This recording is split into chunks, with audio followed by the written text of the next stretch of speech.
అని చెప్పి రాశాడు. అంటే నిజంగా పోటీ చేస్తున్నాడా? పవన్ కళ్యాణ్ మీద పోటీగా రామ్ గోపాల్ వర్మ పిఠాపురంలో రంగంలో దిగుతాడా? కానీ నాకైతే ఇది సీరియస్గా అనిపించడం లేదు. ఇదేదో కావాలని జోక్యులర్గానే బహుశా రాశాడు అని చెప్పి అనుకుంటున్నాను. ఎందుకంటే వర్మ ఒకవేళ పిఠాపురం నుంచి పోటీ చేస్తే ఆయనకి డిపాజిట్ కూడా వచ్చేటువంటి అవకాశం లేదు. ఇది ఢంకా బజాయించి చెప్పవచ్చు.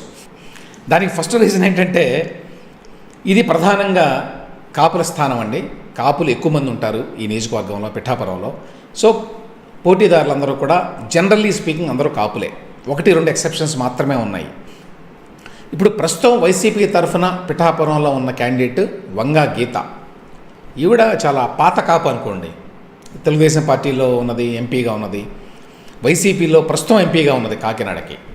ఆవిడని తీసుకొచ్చి అసెంబ్లీకి పోటీ చేస్తున్నారు మరి జగన్మోహన్ రెడ్డి గారు.